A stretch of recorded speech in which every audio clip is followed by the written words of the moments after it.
jam ñelle mon bandiraɓe yewɓoɓe yewtere meɗen noddirtende koɗo sahel arore kala ñande alet so tawi waktu sappo e jeeɗi bijo yoni hande kadi ɗen jogui e beelem hono bismade ɗo hono suka debbaji biyeteɗo Dieynaba Yaya Touré tawi ko gardiɗo fedde noddirtende gem engage kanko noon ko ɓiɗɗo o leydi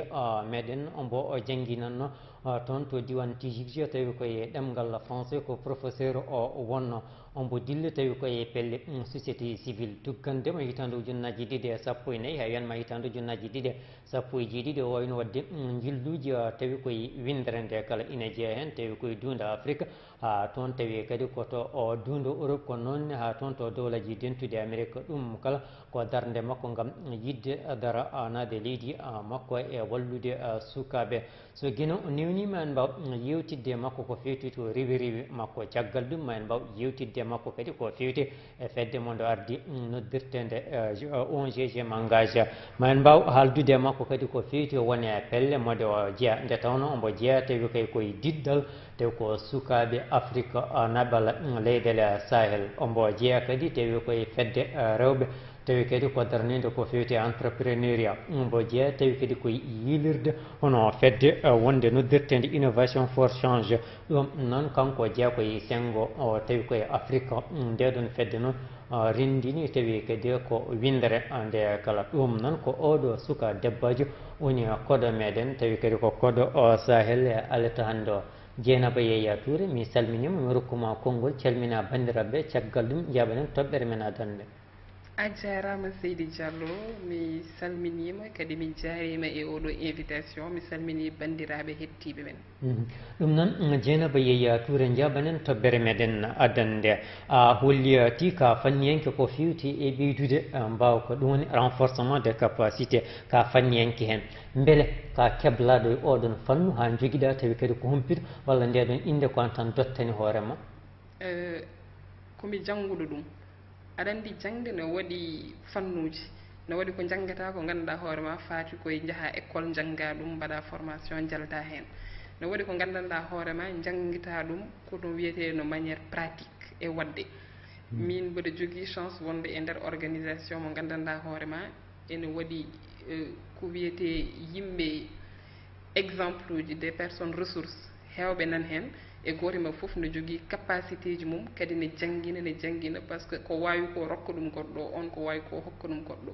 wona jangde théorique hay sinno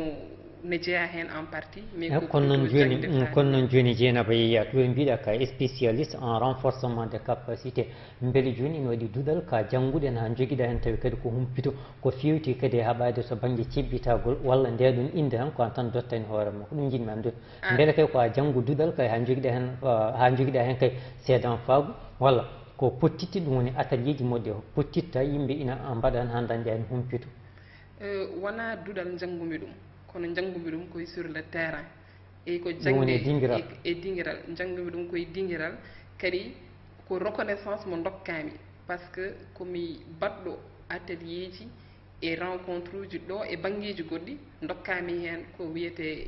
lettre de recommandation ji jonɗi wona goho wona ɗiɗi wona tati ɗum noon hitande ujunnaji ɗiɗi e sappo e ɗiɗi Dieynaba Yaya Touré elle a yuɓɓinino tawi kadi pottital pewtugal ko yowiti tawi kadi koye jillodiral hono piine ɗum ko toon to wuuro ak juge tijige jafoɗon bandiraɓe beele ɗo kam a ɗeɓani tawi kadi ko remde e dinguiral walla tawi kadi ko guesa ummu kan gardiɗo tawi kadi ko ONG AMAM ala ɗum ɗon ko hitande ko mbaɗmi ɗum koto tijige nden mbaɗa woni jangguinowo mbaɗa woni toon professeur no expliquirɗa ɗum ni e nder lycée ji ɗi e nder collége aji ɗi ne waɗi toujours pelle ne waɗi fedde sukaɓe ne waɗi fedde école o e nder ndeɗon fedde sukaɓeɓe gaari namdi kam yomin nangtanɓe min jangguina hunde no garmi toon de ko gonga komi Mauritanie najo kono adi foof ko findini ɗum e am kono mi affectami tijigde nde mamin gon yimɓe jeeɗiɗo nomin ƴeewi nde nomin mbiya holto woni tijigde hay goto hen men wawano hollude tijigde ko holton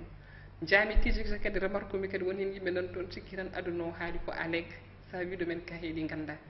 mbimi noon taade nde ɗon fedde no wodi e nder école o ko occasion pour goto foof anda goɗɗo o goto foof anda kadi goɗɗo o holto ummi holko woni culture mum holko e holto faandi ɗum ko 2012 wonno nden mbaɗo woni TGX kadi nden cikkumi taw mi suwa andude ni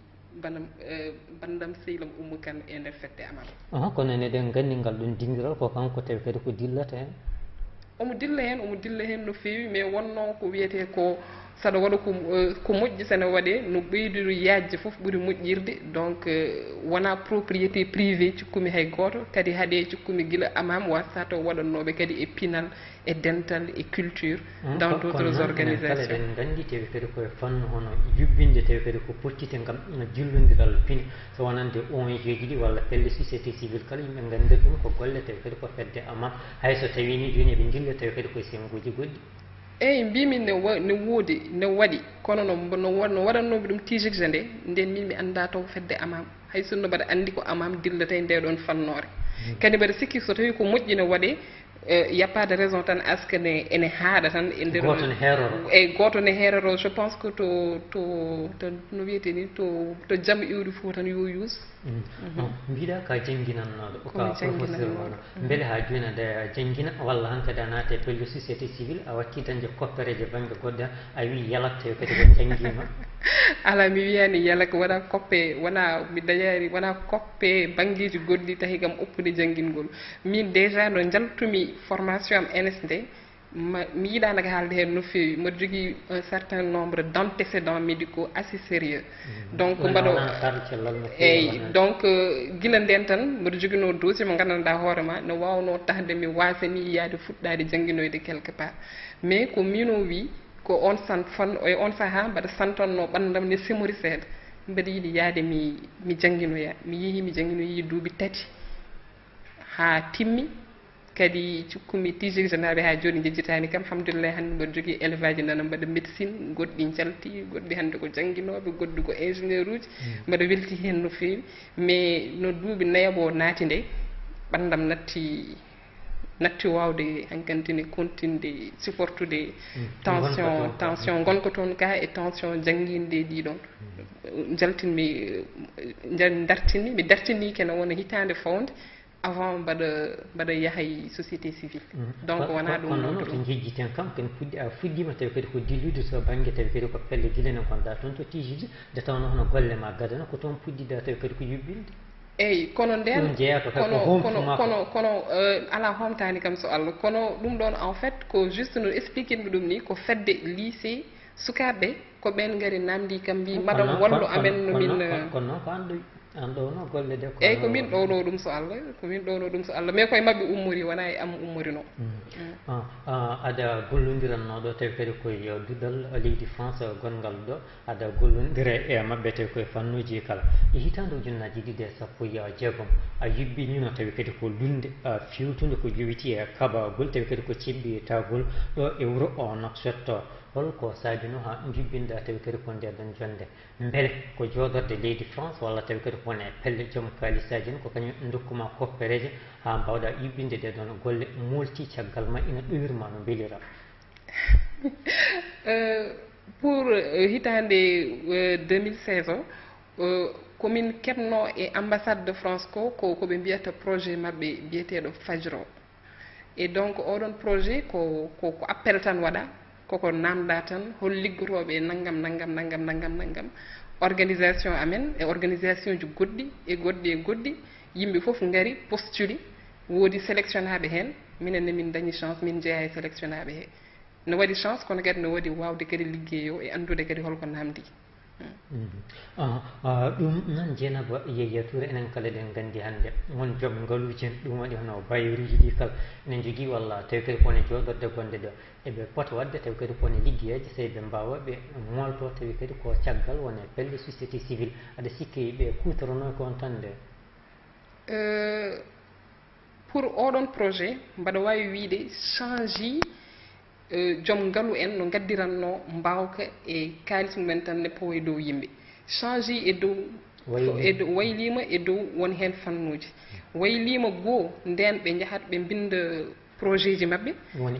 eɓɓale mabɓe ɓe gadda ɓe pawa ɗum e yimɓe ɓe mbiya minen nde emin jogui ndeɗo eɓɓare e ndeɗo eɓɓare emin jogui oɗo kalis gaare mbaɗon ɗum so tawi ko hen kuccumi mi waɗa so tawi ko hen kuccumi mi huccani hen kayne kalis o addana kam min mi yaaha mi feewa hen kono oɗon projet fajre mo mbiyammi o fuɗɗori d'abord ko wiyete e yewtere concertation yimɓe fof ngari ɓe namdi holko jiɗɗon holko cohluɗon holko cikkuɗon no foti wawde waɗede dow hen minenne min mbiɓe ko ɗum min cohli kadi ko ɗum ɗon jagga kadi ko minen e koye amen min mbaɗa jeyano e winduɓe ligne uji directrice aɗa andi projet yuɓɓede foof no waɗi holno foti yaarude min mbaɗa jeyano e winduɓe ɗum pour wiide ko naggam e naggam e naggam o min cohli ɗum nene kayne hannde o société civile o yimɓe ne nganndi wona jogiiɓe kayitaji biyeteɗe récipicé ɗi tan woni liggotoɓe ɓe minen association ngaɗe ko toxel ha joni ngala récipicé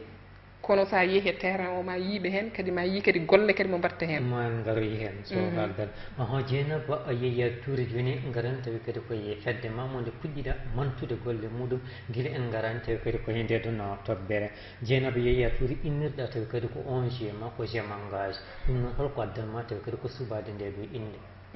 nde ɗon inde koko feññini tan comme hunde gandanɗa hoore ma ko kañum noon tan min potata wawde wiyeede fedde nde sosi ɗum ko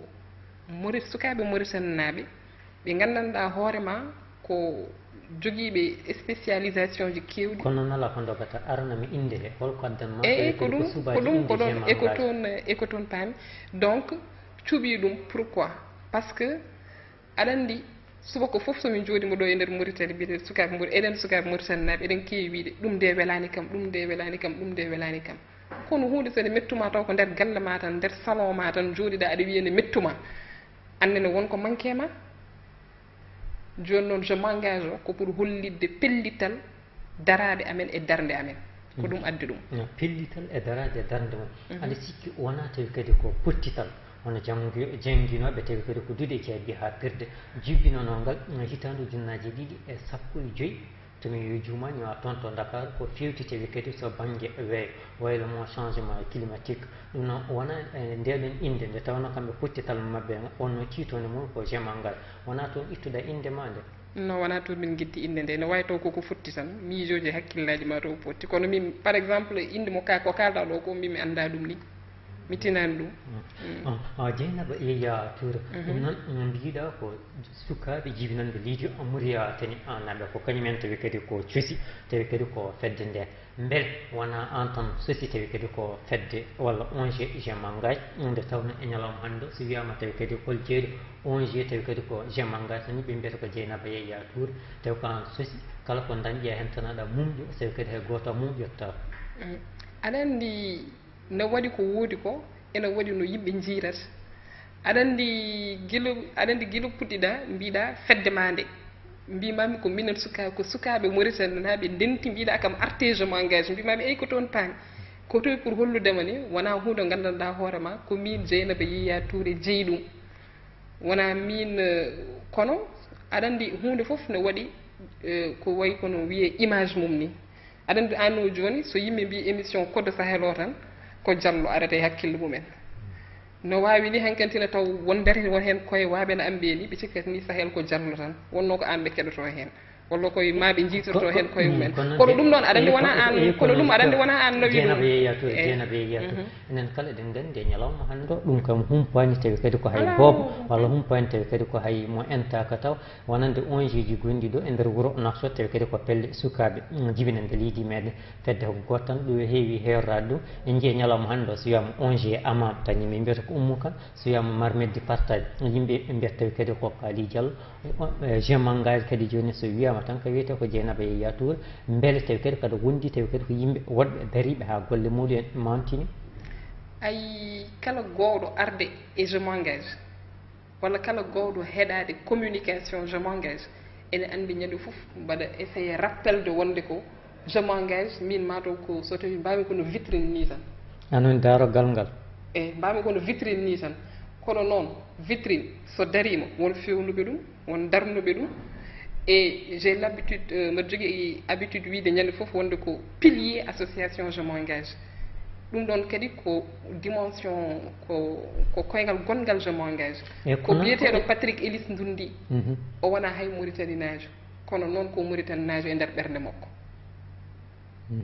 kono noon ko kalɗa ko ne woodi hande oɗo ne heewi association ji minen sukaaɓe Mauritanie naɓe nganndanɗaa hoore ma association ko neɗɗo gooto tan ko ari fof kadi ko neɗɗo gooto tan hettoto heen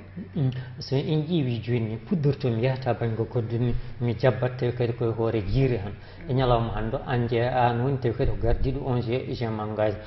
a ñallata ko wadde yontere ma taw a waɗata ɗo jonti ɗiɗi walla jonte tati ko so a noddama a heɓetake so wata koye mission ŋaji gonɗa ko caggal leydi ɗum noon firtani hem ko an tan gooto tawi kadi ko herori fedde nde mbaɗa bouge ko heewi aɗa heewi kada yaha jooni aɗa yaha ko juuti kala nde yahate walla kala pottital baɗata ngal jooni yiyete hen tan ko Dieynaba Yaya Touré caggal leydi wona min gooto ay sa ƴeewi fedde je m'engage no sosorini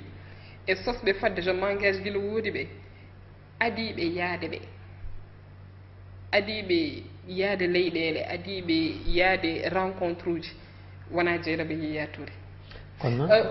gasani kadi ha ñalawma hannde o mataw Dieynaba ko gonga mbaɗa yetta hen Allah c'est vrai mbaɗa bouge no feewi kono ko nder ko dillanmi ko fof wona fof woni je m'engage ko ɓuri wawde dillinde kam ko ɓuri wawde dillinde kam ko wona je m'engage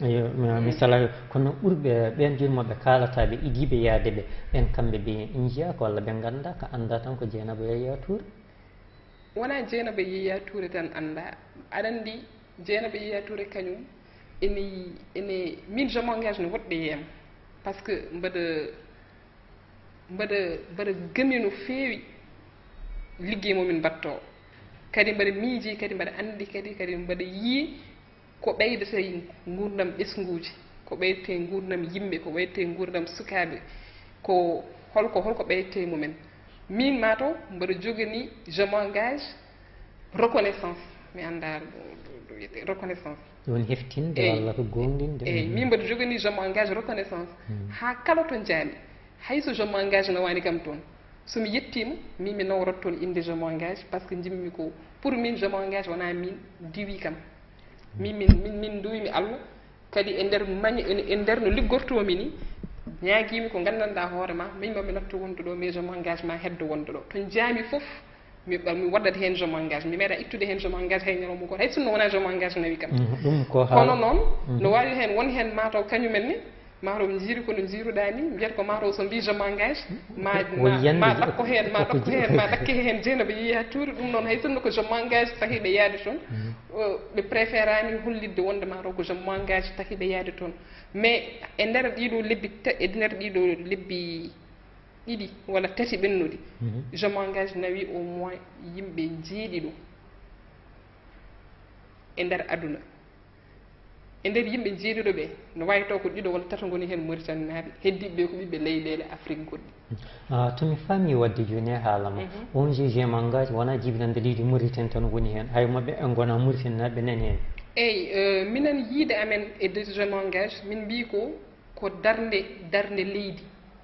an aɗa andi min sa wi leydi tan joni ɗum joni ko pays firti ko Mauritanie wadde darde leyɗele mbiyata non ko leydi Mauritanie kono aɗa andi nder leydi Mauritanie no waɗi ɓiɓɓe Mauritanie naaɓe nan ɗum guuri nder leydi Mauritanie kono goƴaka kiranta Mauritanie no waɗi woɗɓe leyɗele goɗɗe taw gona ɓiɓɓe leydi Mauritanie naaɓe eɓe guuri e nder Mauritanie Allah addiɓe ɗo kono ɓe jiɗani ɗum koye mabɓe ɓe kirani ɗum koye mabɓe ɓe batti eɓe ƴetta participation mabɓe e darneɓe e contribution ɗum ɗeɓani junnitade seeɗa non peut être que no expliqueranmi ɗum ni mata ko ɗum junnita ɗum mais ko jimmi wiide ko mi haala phrase goɗɗo tan en français c'est une organisation citoyenne et la vision citoyenne en fait de je m'engage wondi ko c'est tout celui qui vit en Mauritanie et contribue au bien-être des communautés, de la population et des citoyens mauritaniens. Wona tan des Mauritaniens de nationalité. ɗum noon ina famni wadde joni Dieynaba Yaya Touré mbiɗa ko laamu ngu heftinano eɗen jogino hen namdal ɗum noon holko saabi laamu ngu heftinano so Allah mi wawa wiidema ko nanngamo walla nanngamo par ce que mi dañani tan mbiɗo kam kon de manière officielle taw koye ɗemgal laamu tan ko ɗum nanngamo haɗi amen hokkude moon récépissé ha joni min déposi goo min déposi ɗiɗi min déposi tati min déposi ɗiɗi nde min jooɗima ko juuti min jeeyani haydara haanano wona joni hedde lebbi sappo en joni waɗa hitande ɓe nodditi amen ɓe mbiya amen dossier mon de koko majji déposé gol ngol wondiɓe moɗon tawi kadi ko joodorde leyɗele gonɗe ɗo ɗe ɓen ƴeewani tawi kadi ko pusden walla yerguiden ha keɓon kayitaji ɗi mi anda mi sikkani so tawi ɓenne naate e ɗen gueɗe par ce que mi sikkani soɓe mbawi influencé gouvernement mauritanien pour yo hokku amen kayitaji walla goɗɗum hay soɓe mbaɗi ɗum ni je pense que ɗum ɗon ɓeydata amen minen ni ustata men donc emin tan ndewi hen emin ƴeewo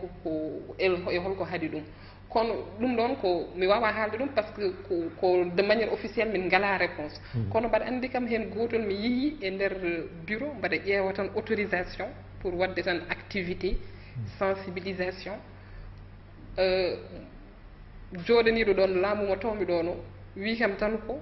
mbaɗa wawi signinde joni joni autorisation o mais il faut mbayla inde nde mbimi inde hol nden o wi il faut mbayla inde nde je m'engage mbimi yi ko woni je m'engage o wi par ce que je m'engage nde nandi ha ɓurti e politique ɗum kam min mi waɗi ɗum mi wuuri ɗum en direct ɗum kam mbaɗa wawi haalde ɗum kono ko heddi ko min ngala hen réponse kam ha joni emin dewi hen hol tawi kadi ko sengo tawi kadi ko on je m'engage dillata beele koto banggue cellal beele koto banggue waylu aylo weeyo beele ko wallude tawi kadi ko sukaɓe leydi meɗen ha daña golle walla koto banggue pinal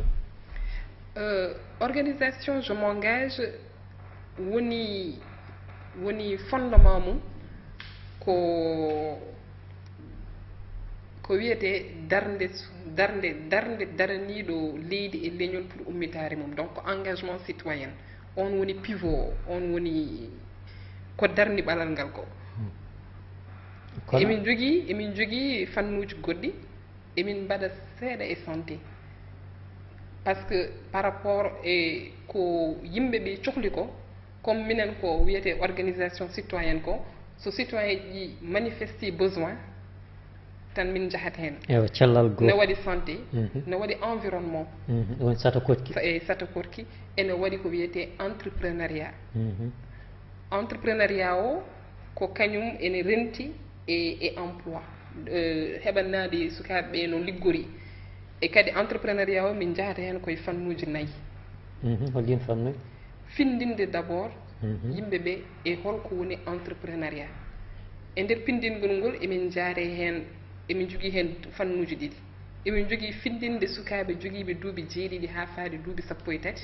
komin mbiyata éveil à l' entrepreneuriat chez les enfants et emin jogui tout simplement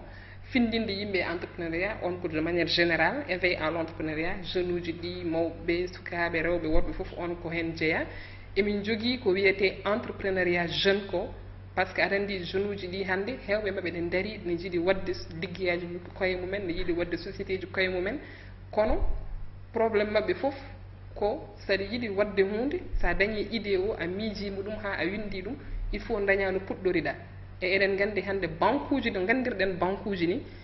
ne famɗi jeune joguiɗo critére respecteteɗo pour wawa uddide toon compte jeynaba Yaya Touré ɗum kala ndi ɓe jiibade tigui rigui somin accima ɗo aɗa wawi rebde hen ha janggo o subaka jeynaba Yaya Touré beele ƴiyal e hettere o foof ina wawi yadude tawi koye hunde ko woto mi anda no jiiruɗa ɗum an mais e nder méthodologie amen e nder stratégie amen jinmi wiide joni jiɗɗa wiide ko ɗum ɗo foof est ce que ne yaada e goto nde tawno eɗen kala eɗen gandi ñalawma hannde o dillata koye pelle société civile ko fewte tawi kadi ko wallude walla kam ko daranade hono ƴellitade eɗen gandi kala fedde walla kala onji ina foti jogade tawi kadi hankam ko lappol muɗum tawi ko ngol ɗon tan lappol tawi kadi ko rewa kono noon so waɗi cili ha heewi kam jibbota ko seeɗa walla kam hen celol gotol wasata wasde woddoyde jiiɓaki aɗa andi hannde oɗo ɗum ɗon ko politique joom kalisen keso depuis joni hedde duuɓi sappo en ɓe mbiyat joni ko goto foof yo jogo fannu goto tan daro hen wasa wadde goɗɗum kadi juste parenthèse e nder hen il faut hakkude laaɗe e nder hen hakkude laaɗe ɗe woni holɗum il faut évita jiiɓade jiiɓodirde hakkude ko woni Dieynaba Yaya Touré kañum e hoore mum e ko woni je m'engage ko par ce que ne serti Dieynaba Yaya Touré ko woni ko kañum banggue et que je m'engage woni ko kono nena jojin gonne ko ONG manga eyyi ko juste pour haalandema tan ko ɓeɗon kamɓe développement maɓe yettima to gandanɗa hoorema hande oɗo eɓe mbawi wiide goto foof yo jogo lappol mum yo darto hen kono haalnam hande oɗo Seydi Diallo hol gonɗo hande bawɗo haalde haala suko haala ɓeyditirgol sukaɓe leydi ala mi wonama eyyi d' accord ok c'est une question implicite donc hol bawɗo hande haalde haala suka haala jeune uji haala suka taw haalani haala liggey taw haalani haala no fewniri janggo mum taw haalani haala sa haali haala liggey mum a haali haala no fewniri jangde mum alay saago goppa hakkille e cellal mum alay saago goppa hakkille e pour sello il faut alay saago goppa hakkille e weeyo mum ko ɗum noon woni nayyi laabi nayyi ɗi je m'engage liggortoɗi sikon joni ONG moon on nderɗa hen ha ɓurti wona rerɗude hen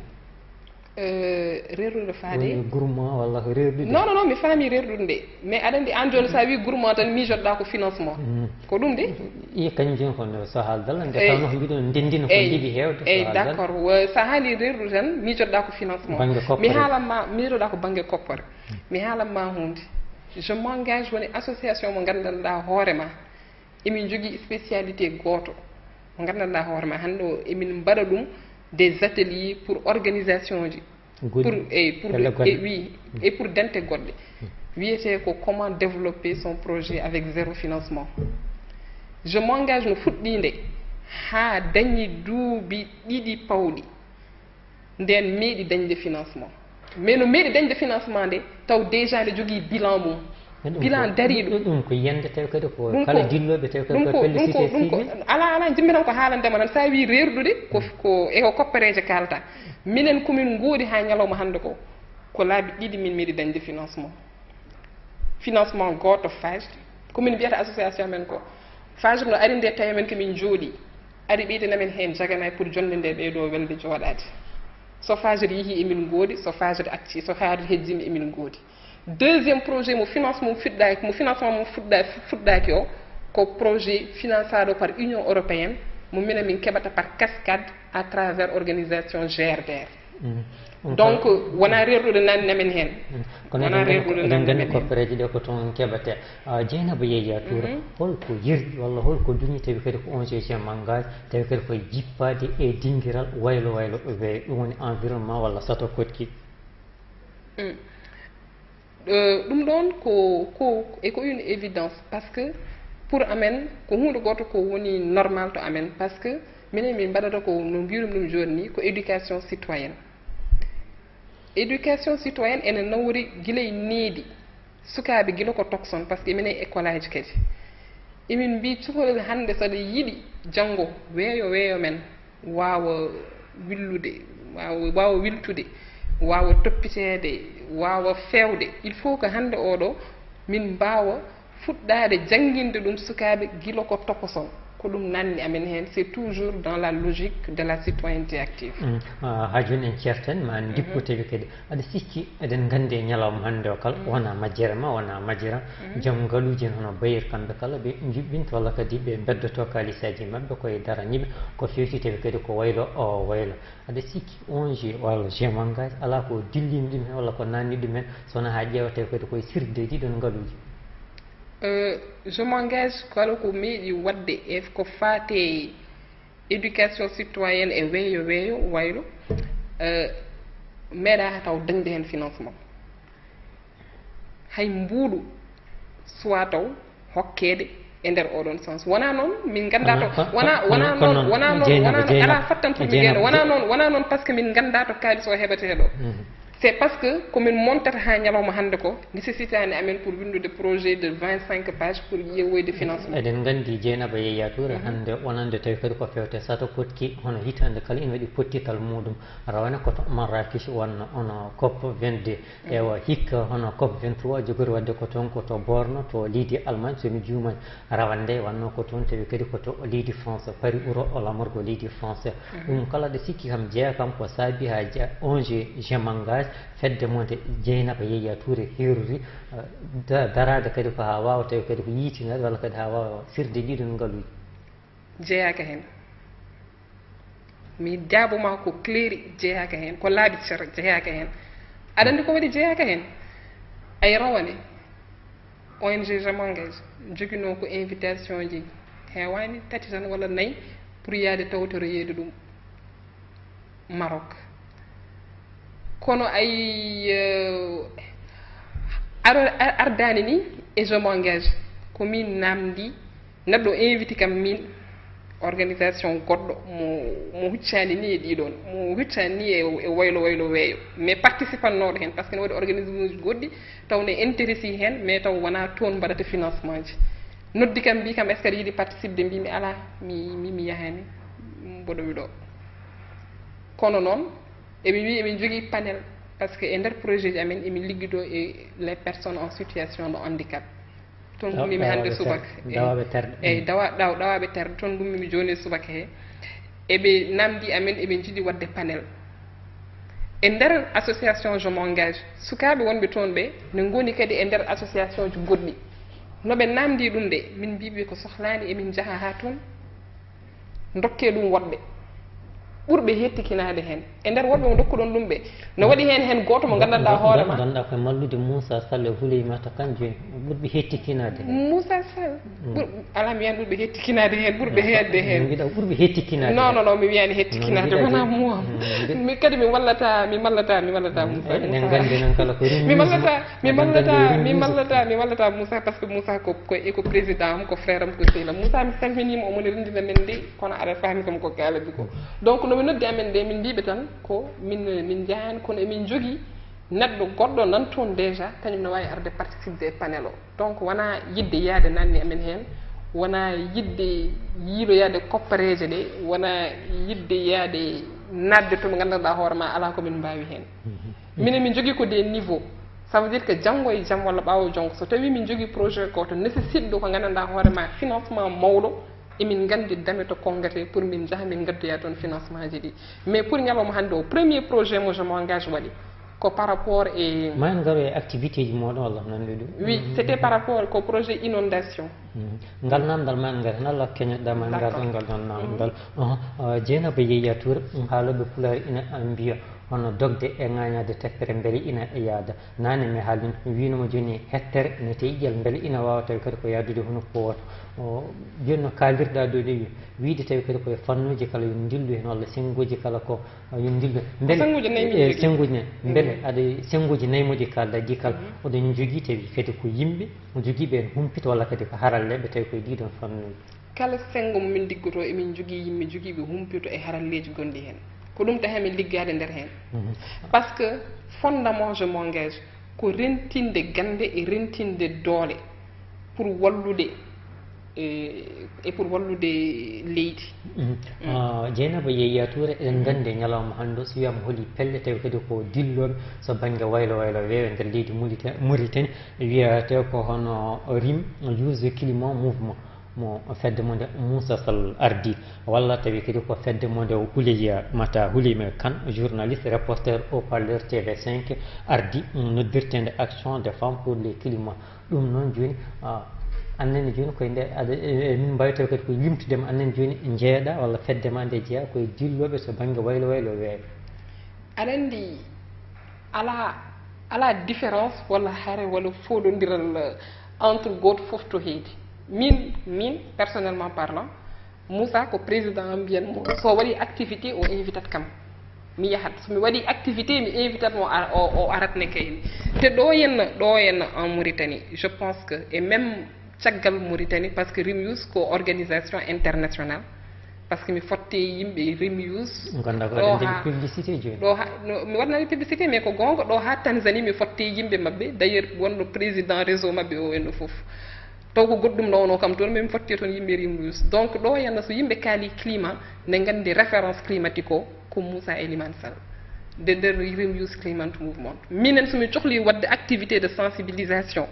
e ko fati climat min noddat ko Moussa Elimane Sall somo wawi arde wallo nodda men neɗɗo pour ara haalana amen hen ne intéressé amen mais emin reconnaissi neɗɗo ɓurɗo wonde hen spécialiste an o joni aɗon ɗo ko télé gonɗa aɗa liggo kono an wasata ne kayne ko an wonmo namdotoɗa conseil aji wasata taw won tindinowomo kono haɗanimo wonde télé aɗa jogui émission ma mais wasata taw won tindinɗomo donc minenne emin jaaɓi ko remise climate movement d' ailleurs min personnellement parlant mbaɗa considéré hooram comme membre de oɗon association min mbaɗa considéré hooram comme membre inactive mais membre de l' association la dernière fois no mbaɗi événement to henna 17 kilomètres pour yo yimɓe jaa gawoyade mbaɗmi ko pantalon am e basket aji am e cerafuji am mbaɗmi casquette am jaami gawoymi comme tout le monde ɗum noon woodi ko kalɗa ko moni kala ene jogui tawi kadi mo timtuto mo rokkata conseil aji walla dokko basiyto ɗum hen goto o ruttima e joomum wiyete ko Si Mamadou Demba Sy ko jeydi hen ko ruttima e joomum ko hitande ujunnaje ɗiɗi e sappo e jeegom goɗɗo noon ne wuuri ha joni nan ɗo kañum woni Doro Gueye Bobo Olode ɗum noon a jarama tawi kadi koye oɗon fanno Dieynaba Yaya Touré joni mi rokkuma fartaŋe holi activité ji ɗum woni golle tawi kadi ko ONG Gemengage mo fedde monde e Dieynaba Yaya Touré herori ardi yuɓɓini e nder leydi Mauritanie ha ɗo e wuuro Nouakchott tawi jibinande leydi ndi kadi ina wawi settade projet gadiɗo mo Gemengage waɗi mina laaji projet ak golle moɗon eyyi ko ɗum ko par ce que golle ɗe ko à travers projet ji nde joni to maintenant kono somi wi projet tan mi faami an somi haali projet tan ko koppareji mijotoɗa wona projet wona koppareji ko projet o pour min somi wi projet ko windude taw miijo anda holno foti yarirde aɗani liltino tawi kadi ko bollol meɗen ngol golle e golle momin mbaɗi ɗe donc minen min mbaɗi ko wiyete projet hivernage ko min mbaɗi hivernage 2014 min mbaɗi hivernage ndungu hitande ujunnaje ɗiɗi e sappo ne satu wuuro Nouakchott no yooɗi eyyi ujunnaje ɗiɗi e sappo e joyyi ujunnaje ɗiɗi e sappo e jeegom min mbaɗi ɗum duuɓi tati projet o ko no yimɓeɓe tampiri ni eno yimɓe joolori ni e kadi surtout no yimɓe jejjitira ni min mbi yomin gar d' abord min daro koye aynade laamu ngu kaaƴi mi aynaki ɓe kaaƴi ko gonga tan kalmi par ce que wonto jahata ɗo yen an e hoore ma saɗa hoota galle ma wasa to birtotoɗa aɗa sa yettima noon aɗa faama kam won yejjitade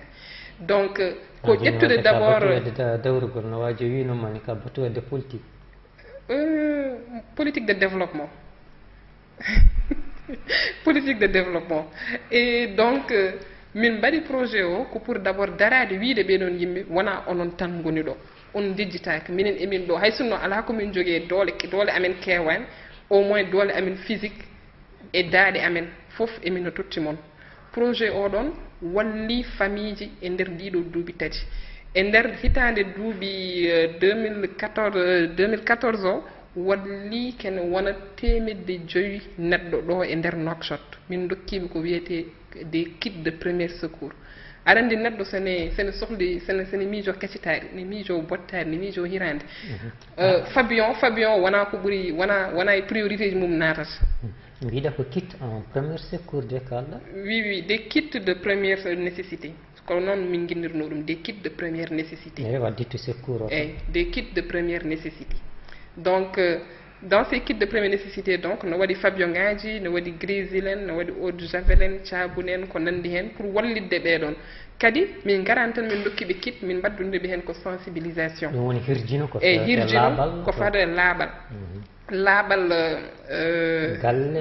galle laaɓal weeyo e laaɓal ɓandu ma corporel et donc min mbaddi ɗum koye sensibilisation ji e sensibilisation ji kadi par rapport e nder leeɗe momin janode to min gaari foof somin gandi ngal ɗemgal ɓuuri wawde haalede min gadda bawɗo firtandeɓe haaɓe ɓuura wawde famde min mbaddi ɗum koye docteur eɓe professionnel caggal ɗum ɗon en même temps min mbaɗi aussi atelier ji de renforcement de capacité hono pottidde ngam ɓeydude mbawka eyyi pottidde pour ɓeydude mbawkaji aɗa andi ɗo henna ni heewi hannde sukaɓe mo mbiɗa ni foof wima ko chômage gonmi sa wi ɗum to dépose ɗa aɗa jogui CV wima mi ala CV mo ala CV kam fitti kam ko fuɗɗaki dépose donc minen min mbaɗi atelier ji pour ɓeydude mbawka gonɗa ko yennude tawi kadi ko yontande leydi meɗen aɗa wi sukaɓe leydi ɓe moɓe ngala seedan faguji finoɓe subaka kala ina jaaha so jii offre e beta kala ina nangga kayitaji muɗumen ina déposé ɓen kañum ko mbawa windude hay CV mi yennani ɓe mais ko hundeji goɗɗi mo gandanɗa hoorema eɓe gandi ɗum ene yiye subaka foof hay sa darima BMD ɗa mi anda no foti laaɓe garmi cyber photocopie de kayitaji mi yiye neɗɗo ne ari pour yo fewnane CV jogata ko temedde 2 tappaneɗa CV ɗum wona CV on CV addantama liggey so wona taw Allah ne hoddirno ɗum guila waɗani CV o mi yennani ko constat donc min mbaɗi atelier ji pour ɓeydude mbawka min mbaɗi des ateliers donc de renforcement de capacité sur no neɗɗo windirta CV no neɗɗo waɗirta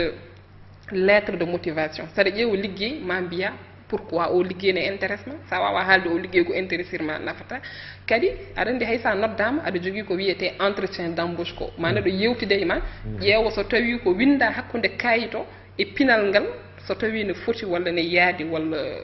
holno wayi donc ɗum ɗon foof emin mbaɗi ɗum min mbaɗi kadi min jeehi kadi e nder liggey amen nomin liggorto minen e nder je m'engage emin liggo no feewi pour wonde pour yimɓe foof mbawa jeeyede hen donc minen sa ari atelier ji amen ma yi toon neɗɗo gandanɗa hoorema ko ingénieur ma yi toon neɗɗo gandanɗa hoorema ko professeur ma yi toon neɗɗo gandanɗa hoorema ko mécanicien e angle ɗo henna télévision Sahel o ma yi hen neɗɗo gandanɗa hoorema ko handicapé comme ko eko manquiraɗo terɗe yo won koyɗe yo won guite yo won goɗɗum ɓeɗon foof ma yiɓe toon min aɗa ara atelier amen gara jiya tawa neɗɗo ne jogui tablette mum braille mballa kam mi anda un peu no firtirte Dieynaba Yaya Touré ko joguiɗen ko ne wayno o leydi mais no waɗi 2000 hakkude 2015 et 2016 e nder duuɓi ɗiɗi min formé ko ujunnaji ɗiɗi neɗɗo o keɓɗi ujunnaji ɗiɗi ɗo neɗɗo koto kam wonna kam atelier balɗe ɗi hono pottital balɗe ɗiɗi balɗe tati ɗum mbiyaton heɓla miɗa famani ala mbimi koto wona kam pottital atelier kay séminaire kay atelier kay balɗe ɗiɗi walla balɗe tati ɗum mbiyaton heɓla ɗum mbiyaton ko formation ala wona hay timmani hay mi mbatta ɗum hay ñalawma par ce que pour wadde ɗum ñalawma d' abord guila subaka ha hiira il faut calcula kaccitare ndi calcula bottare ndi calcula jogonolo oɗon jargon eɗen gandi ɗum eyyi minen min mbatta ɗin genre atelier ji minen min mbatta ko wiyete ko matinée intensive min mbaɗat ɗum ko subaka kadi emin créé à côté ko wiyete la plateforme des jeunes way kono pottital sukaɓe Dieynaba Yaya Touré eɗen jogui ko kalɗon ko heewi ko kalɗa ɗo ko liggiyaji walla kadi ko golle baɗɗe e fayide tigui rigui kadi ko golle ha keewi kono noon e ñalawma hande sa yeehi toon to 5e walla yeehi toon to 6e walla Riyad walla Arafat walla tawi kadi ko Lixar walla Darnayim walla Bofadiɗe sa wiɓe on je m'engage golle muɗum e nder temedere kala ko yimɓe ɗiɗi walla neɗɗo goto wiyatma ko nandi on ko ina ngakki ko kalɗa ko ina ngakki tawi kadi ko yiiti yiyede e dinguiral ngal holko saabi ɗum ne hawni sa wi kam noon aɗa andi pourquoi sa wi no wawi wonde normal kono ma hawam seeɗa aɗa andi pourquoi ma hawam seeɗa par ce que e nder je m'engage no liggorto ni je m'engage wona réseau kono je m'engage liggitto koye réseau ça veut dire que minen hande oɗo somin mbaɗa atelier ji amen a namdaki kam aroɓe ene ɓeydeɓe holno min keɓirtaɓe so tawi min pottata mabɓe e beddata min pooraɓe min gaddaɓe kono min dewata koye association ji goɗɗi mi faami en joni kalɗen ko fedde ma en kalani haala golle e ñalawma hande joni sin mbi tawi kadi ko ONG walla kay fedde marmede du partage jibnande leydi ndi kala ina andi wonɓe ɗo ɓe kala ina gandi darde marmede du partage so korkari ko yaade tawi kadi ko wallude miskineɓe dañiri tawi kadi ko kumtari so wiyama amam ina gandi ko fewte pinal walla tawi kadi ko fewte e jangde kono noon ONG je m'engage min mi meeɗa andude tawi kadi ko fedde nde so wona e ɗiɗo dummunnayi ko goɗɗo kadi bawɗona am koye nanɗo ha tewi toon tawi kadi ko leyɗe famarɓe dole ɓe min ko golle moɗon walla activité ji moɗon e manque wonde visible sur le terrain min ɗum ɗon ko opinion ma mi wawa ko yiyande ma mi wawa ko non ko yiyande ma mi wawa yajñade e nder yiyande ma mais min ko gandumi ko c'est que kono ma ko hen jeyɗa ka jibinande leydi Mauritanie an goto ka jibinande leydi Mauritanie kono sa wi noon ma ha on par ce que e nder tan ndeɗo hitande e nder 2017 o tan e nder 2017 o tan min jeehi Darnayim min jeehi Sebha min jeehi Elmina nane page moɗon taw kadi ko Facebook non haade wonde page o d' abord ko activité ji baɗɗi e terrain fota toon nanna e page o wona activité ji tan guitta quelque part photoje tan créa pewna mbaɗa e nder page o oɗo non wona ɗum ɗon wona ɗum ɗon aɗa andi hikka tan un des projets momin mbaɗi ɗi e nder année 2017 eyyi goto e yebbali amen hikka ɗo tan ko projet komin mbiyata école ko éducation sur la nutrition joni kadi ko jiɗɓe tawi kadi ko duñde toon ummo kan ha yalta e école aji ɗi kadi noon keftan dingiral ngal min kam mbaɗa andi aɗa heewi probléme ko ɗum min hay goto e mabɓe alda probléme ko sehilaɓam ɗi donc mi wawa yiide probléme toon donc probléme nutrition ko hojomaji ɗiɗi 2 minutes keddoroɗen ma en mo garte kadi kone pelle Dieynaba Yaya Kane beele on Dieynaba Yaya Touré e jafoɗon beele an joni kadi ɗo woftinde kam mbatta kam kam yaafo wadde beele on ma o ina jogui tawi kadi ko jodorɗe walla on ma o waɗa tan koye cartable maɗa nafi less naskitima kala so jahataɗa yaade e muɗum pour wiyede ɗo ko siège je m'engage nanɗo yenɗam no waɗi plaque ne winda ha ñalawma hande o ala mais ko choix amen personnel kon ngala jodorde ala il faut m'expliquanma c'est important ko choix personnel amen pourquoi parce que hande oɗo je m'engage kala to sohli espace e kala to sohli to waɗi liggey mum ne wawi wadde toon liggey mum fanɗo o ko alarba foof espace volontaire France volontaire ko minen jeeyi subaka ha hiira e dow e espace uji goɗɗi kadi je m'engage woni ɗo ko l'une des premières organisations gandanɗa hoorema hayso sohli wadde atelier banque mondiale walla punde walla banggue goɗɗo ene udditanedame pour wadde ɗum toon donc aɗa ƴetta location aɗa luwo ɗum tawa ala financement tawa aɗa wadde ɗum goɗɗum to ɓuuri hen naade yimɓe ɓe jiɗɗa waɗande wallude ɓe ko ɗum haade min joguade ɗum tiɗo gomin goni ɗo emin gone projet pour mahde jeeɗa ONG tawi kadi ko je m'engage jeeya koye ONG ji noddirteɗe ONG cartable so tawi ko ONG aɗa so tawi ko ONG so tawi noddirta ONG cartable ko ONG mo ala siège avec une plaque sa welama noddata men cartable mais komin cartable en tout cas dariɗo e nder leydi ɗi kadi dariɗo kadi mo gandanɗa hoorema a wawa yaade to gandanɗa hoorema to min ngala ɗo min ngala toon référence ɓe mbi sabunde tawi kadi huppata hoore muɗum ko jibinande leydi waɗata déterminé wonande golle moɗon hono hojomaji meɗen gasi ha laaɓi toɓɓe godde nanɗo so gueno niwni so Allah rokken tawi kadi ko fattani ma en gar jottodɗen ɗo tawi kadi koye ɗiɗon fannuji walla toɓɓe kedde ɗe jewtiten hol wasiyeji ma fewde jibinande leydi ndi ha tengti tawi koye yontande nde ko yo yimɓe ɓeydo tinnade par ce que leydi hannde nde namdi encore ɗeydade tinnade tinnoɓe yo ɓeydo tinnade so tawi jurnoɓe ne fada ɓe kadi hankkantine ummade yonti kadi un message pour sehilaɓam heddiɓe kamɓe foof wonɓe nder ONG ji en tout cas mi anda les autres organisations kadi mbaɗa sikki ko eko gotum mais au niveau de je m'engage ala hay façon concurrence goto e organisation goto minen ko yimɓe fof min liggotto ɗum ko yandema ko ɗon tawi kadi ko gasnirten yewtere nde bandiraɓe tedduɓe wonno ko yewtere meɗen noddirte nde koɗo Sahel arore kala ñande alerte wonno koɗo meɗen hannde ko Dieynaba Yaya Touré gardiɗo tawi ko fedde noddirte nde je m'engage kala so mbaɗen wonde yen gone nden ka gueno ha alerte paɗo on jarama